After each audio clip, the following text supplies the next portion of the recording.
ଉଚ୍ଚ ଓ ଉନ୍ନତ ପୁରୁଷ ସେହି ସଦାପ୍ରଭୁ ପବିତ୍ର ପରମେଶ୍ୱରଙ୍କର ଧନ୍ୟବାଦ ହେଉ।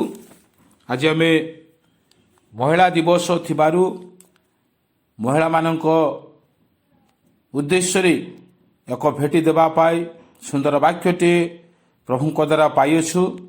ତେଣୁ ଆଜି ଶ୍ରବଣ କରିବାକୁ ଥିବା ମୋର ପ୍ରତ୍ୟେକ ମହିଳାମାନଙ୍କୁ ପ୍ରଭୁ ଯୀଶୁଙ୍କ ନାମରେ ନମସ୍କାର ଓ ସାଧୁବାଦ ଜଣାଏ।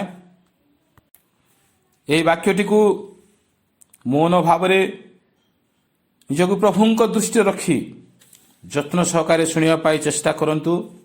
ପ୍ରଭୁ ବେଳେବେଳେ ଆମ୍ଭମାନଙ୍କୁ ହଠାତ୍ କିଛି ବିଷୟ ଦିଅନ୍ତି,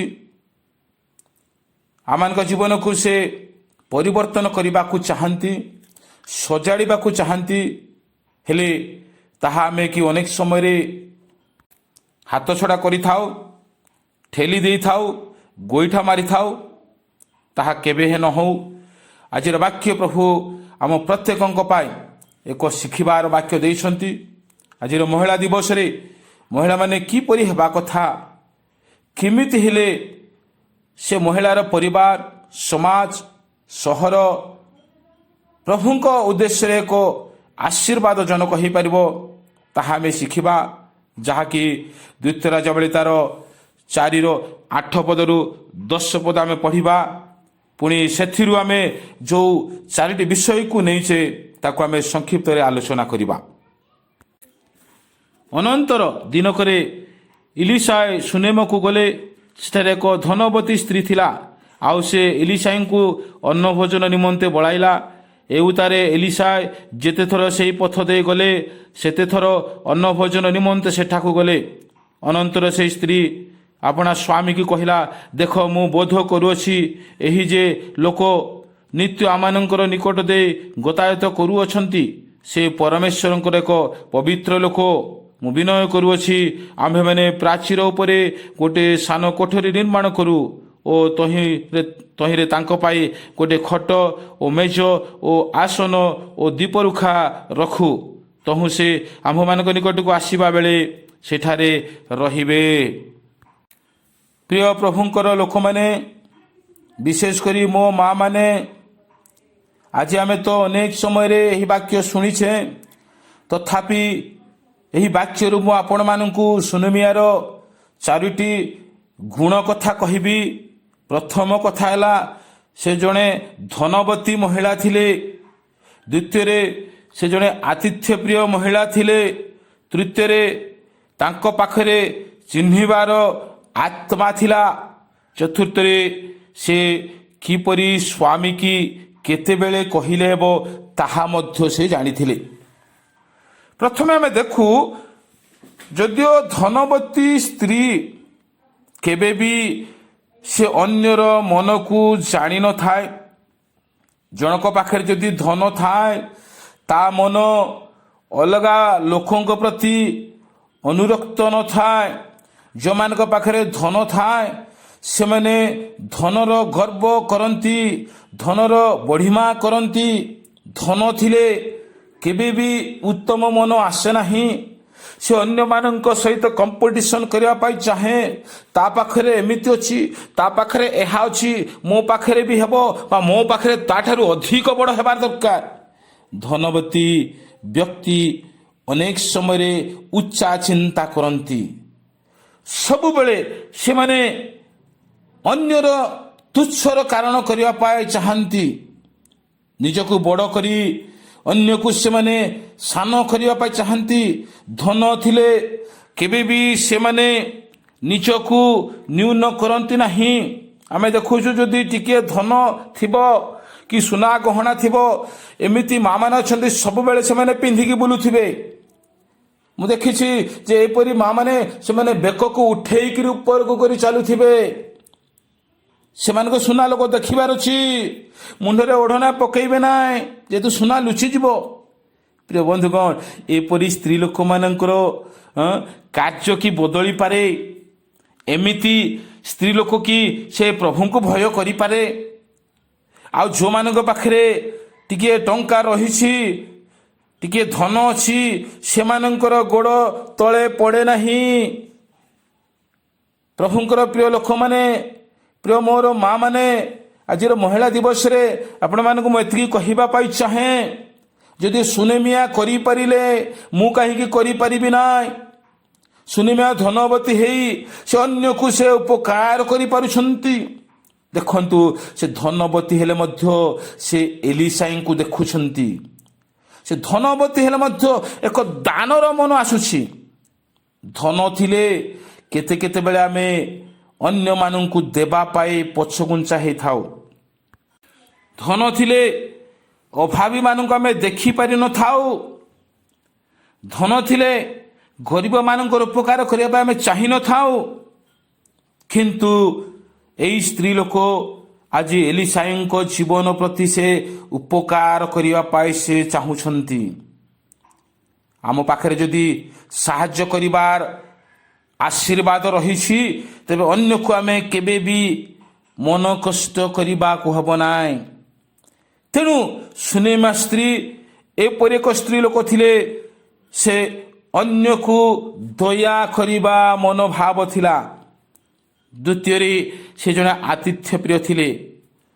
ଆମେ ଅନେକ ସମୟରେ ଧନ ଥିଲେ ସେବା କରିବା ପାଇଁ ମନ ନଥାଏ। ଯଦି ଆମ ପାଖରେ କିଛି ଅଛି କିନ୍ତୁ ଆମେ ଯେଉଁମାନଙ୍କୁ ଦେବା କଥା ସେମାନଙ୍କୁ ଆମେ ଦେଇନଥାଉ। ଏଭ୍ରି ପୁସ୍ତକ ତାର 13:2 ଲେଖା ଅଛି, ଆମେ ଅଜ୍ଞାତ ସାରରେ ବେଳେ ବେଳେ ଦୂତମାନଙ୍କର ବି ସେବା କରିଦେଇଥାଉ। ତାହାକି ଆମେ କେବେ କରିଛେ? ଅନ୍ୟ କିଏ ଯଦି ଆମ ଘରକୁ ଆସିଛନ୍ତି, ସାହାଯ୍ୟ ମାଗୁଛନ୍ତି, ଆମେ ଦେଇପାରୁଛେ କି? ଏମିତି ବି ଦୂତମାନେ ଆସିପାରନ୍ତି, ପ୍ରଭୁ ବି ପଠେଇ ପାରନ୍ତି। ଯିଏ ବି ଆସନ୍ତୁ, ଆମେ ସେମାନଙ୍କୁ ସେବା କରିବା ଦରକାର, ସେମାନଙ୍କର ଉପକାର କରିବା ଦରକାର। ନିମେ 8:10 ବି ଲେଖା ଅଛି, ତାର ଖଂଶ ଯାହା ନିମନ୍ତେ କିଛି ପ୍ରସ୍ତୁତ ହୋଇନାହିଁ ତାହା ନିକଟକୁ ଅଂଶ ପଠାଅ, କାରଣ ଆଜି ଦିନ ଆମ୍ଭମାନଙ୍କ ପ୍ରଭୁଙ୍କ ଉଦ୍ଦେଶ୍ୟରେ ପବିତ୍ର ଅଟେ। ତୁମ୍ଭେମାନେ ଦୁଃଖିତ ନ ହୁଅ, ଯେଡ଼ୁ ସଦାପ୍ରଭୁ ବିଷୟକ ଆନନ୍ଦ ତୁମମାନଙ୍କର ବଳ ଅଟେ। ଅନେକ ସମୟରେ ଆମେ ଏମିତି ଆବଶ୍ୟକ ଥିବା ଲୋକମାନଙ୍କୁ ଆମେ ସାହାଯ୍ୟ ଦେଇନଥାଉ। ଯଦିଓ ଆମ ଘରେ ଟମାଟୋ ଥାଏ, ପଡ଼ୋଶୀ ସ୍ତ୍ରୀ ଲୋକ ଯଦି କହିବ ଟମାଟୋ ଗୋଟେ ଦେବେ କି ମା, ସେତେବେଳେ ଆମେ କହିବ ନାଇଁ, କିଛି ଟମାଟୋ ନାହିଁ, ସରିଯାଇଛି, କିନ୍ତୁ ଘରେ ଥିବ।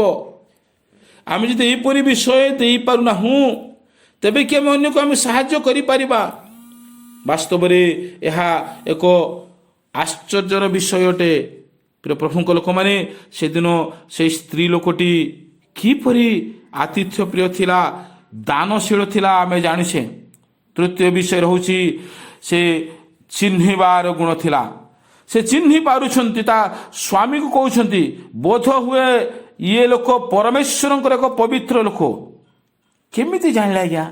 ଧନ ଥିଲେ, ମୁଁ କହୁଥିଲି, ନିଜ ଲୋକଙ୍କୁ ତ ଚିହ୍ନିବା କଷ୍ଟ, ଅନ୍ୟମାନଙ୍କୁ ଚିହ୍ନିବା କେତେ ଦୂର ସମ୍ଭବ? ସେ ଆଜି କହୁଛନ୍ତି ବୋଧ ହୁଏ ପବିତ୍ର ଲୋକ। ପ୍ରଭୁ ସେପରି ଆତ୍ମା ଦିଅନ୍ତି କି? ପ୍ରକାଶିତ ବାକ୍ୟ ତାର 2:2 ଲେଖା ଅଛି, ସେଠି ଗୋଟେ ଚିହ୍ନିବାର ଗୁଣ ମୁଁ ପଢ଼ିବା ପାଇଁ ଚାହେଁ ନାହିଁ। ସେ ବିଷୟରେ ଆମେ ସମସ୍ତେ ଜାଣିଛେ, ଚିହ୍ନି ପାରୁଛନ୍ତି। ଯିଏ ପ୍ରଭୁଙ୍କୁ ଚିହ୍ନିଛି, ଯିଏ ପ୍ରଭୁଙ୍କୁ ଜାଣିଛି, ସେ ବାସ୍ତବରେ ଅନ୍ୟମାନଙ୍କୁ ସେ ଜାଣିପାରିବ, ଚିହ୍ନି ପାରିବ, ଯେହେତୁ ସେ ଆତ୍ମା ତା ପାଖରେ ଅଛି। ଚତୁର୍ଥ ବିଷୟ ହେଲା, ସେ ସ୍ୱାମୀକୁ କହିବାର ସମୟ, କହିବାର ଦିନ, ସେ କିପରି କୁହାଯିବ, କେମିତି କୁହାଯିବ, ସେ ଜାଣିଥିଲେ ପ୍ରିୟ ଲୋକମାନେ। ଅନେକ ସ୍ତ୍ରୀ ଲୋକ ଆମେ ଦେଖିଛେ ଯେଉଁମାନେ କି ସ୍ୱାମୀକୁ କହନ୍ତି ନାହିଁ, ମନ ଇଚ୍ଛା କାମ କରନ୍ତି। ବାସ୍ତବରେ ପ୍ରଭୁଙ୍କ ଦୃଷ୍ଟିରେ ଉତ୍ତମ ନୁହେଁ। ଶୁଣିଥିଲି ଜଣେ ସ୍ତ୍ରୀ ଲୋକ ତା ସ୍ୱାମୀ କି ନ କହିକି ସେ ଅନେକ ଗ୍ରୁପରୁ ସେ ଲୋନ୍ ଉଠେଇଥିଲା। ଏମିତିକି ସେ ପଇସା ଆଣି ସେ ମନ ଇଚ୍ଛା ତା ପାଇଁ ଖର୍ଚ୍ଚ କରିଥିଲା। ଦିନେ ଯେତେବେଳେ ସେ ପଇସା ବାନ୍ଧି ପାରିଲେ ନାହିଁ, ତା ଘରେ ଗ୍ରୁପ ଲୋକ ଆସି ପହଞ୍ଚିଗଲେ। ଯେତେବେଳେ କହୁଛନ୍ତି ଏମିତି ଏତିକି ଟଙ୍କା, ସ୍ୱାମୀ ଆଶ୍ଚର୍ଯ୍ୟ ହେଉଛନ୍ତି, କ'ଣ କଲୁ? ଯେହେତୁ ଏ ସମସ୍ତ ବିଷୟ ସେ ସ୍ୱାମୀକି ଜଣେଇ ନଥିଲା। କିନ୍ତୁ ସୁନେମିଆ ତା ସ୍ୱାମୀକି ସେ କହୁଛନ୍ତି, ମୁଁ ବିନୟ କରୁଅଛି। ଦେଖନ୍ତୁ କେମିତି କହୁଛନ୍ତି, ମୁଁ ବିନୟ କରୁଅଛି, ଆମ୍ଭେମାନେ ପ୍ରାଚୀର ଉପରେ ଗୋଟେ ସାନ କୋଠରୀ ନିର୍ମାଣ କରୁ। ଆଜିକାଲି ତ ସ୍ତ୍ରୀମାନେ ସ୍ୱାମୀମାନଙ୍କୁ ହୁକୁମ ଦିଅନ୍ତି, ଅଧିକାର କରନ୍ତି। ସେମାନେ ସ୍ୱାମୀମାନଙ୍କୁ ଅନେକ ସମୟରେ ତାଙ୍କ ଇଚ୍ଛାରେ ଚଳାନ୍ତି। ସ୍ୱାମୀମାନଙ୍କୁ ଆମେ କଥାବାର୍ତ୍ତା ହେବା ଦରକାର, ଉତ୍ତମ ଭାବରେ ତାଙ୍କୁ ଆମେ ନିବେଦନ କରିବା ଦରକାର, ଉତ୍ତମ ଭାବରେ ତାଙ୍କୁ ଆମେ କହିବା ଦରକାର, ଯେପରି ସେ ଜାଣିପାରିବ। ଏଷ୍ଟର ପୁସ୍ତକ ତାର 1:20 ପଦ ଆମେ ପଢ଼ିବା। ଏଠାରେ ଏପରି ଲେଖା ଅଛି, ଆହୁରି ରାଜ୍ୟ ବୃହତ୍, ଏଣୁ ରାଜ୍ୟର ସବୁ ସ୍ଥାନରେ ଏହି ଆଜ୍ଞା ପ୍ରକାଶିତ ହେଲା, ସ୍ୱାମୀ କ୍ଷୁଦ୍ର ହେଉ କି ମହାନ ହେଉ, ସମସ୍ତେ ଭାର୍ୟାମାନେ ଆପଣା ଆପଣା ସ୍ୱାମୀମାନଙ୍କର ମର୍ଯ୍ୟାଦା କରିବେ।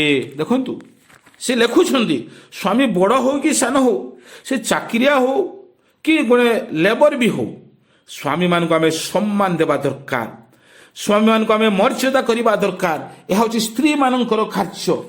ପ୍ରିୟ ବନ୍ଧୁଗଣ, ଆମେ ଦେଖୁଛୁ ଆଜି ଯେଉଁ ପରିବାରରେ ସ୍ତ୍ରୀ ସ୍ୱାମୀକୁ କହିବାକୁ ଜାଣେ, ସମ୍ମାନ ଦେବାକୁ ଜାଣେ, ସେ ପରିବାର ଶାନ୍ତିର ପରିବାର, ଆଶୀର୍ବାଦର ପରିବାର ଅଟେ। ଯଦି ସେ ସ୍ୱାମୀ ସ୍ତ୍ରୀକୁ ଉତ୍ତମ ବୁଝାମଣା ନଥିବ, ଯଦି ପରିବାରରେ ଯଦି ସେମାନଙ୍କ ମଧ୍ୟରେ ପ୍ରଭୁଙ୍କର ଉପସ୍ଥିତି ନଥିବ, ତେବେ ସେ ପରିବାର ଉତ୍ତମ ପରିବାର ହେଇପାରିବ ନାହିଁ। ପ୍ରଥମ ପିତର 3:2 ବି ଏକ ସୁନ୍ଦର କଥା ଲେଖା ଅଛି ଯେ ସ୍ତ୍ରୀ ଲୋକ ଦ୍ୱାରା ଗୋଟେ ପରିବାର, ଗୋଟେ ସ୍ୱାମୀ ପରିବର୍ତ୍ତନ ହେଇଥାଏ। ଗୋଟେ ସ୍ତ୍ରୀ ଲୋକ ତା ପରିବାରକୁ ସେ ବଦଳାଇଥାଏ। ଯଦି ଆମେ ଦେଖିବା ଗୋଟେ ପଦ, ଯାହାକି ଉପଦେଶକ 7:28 ପଦ,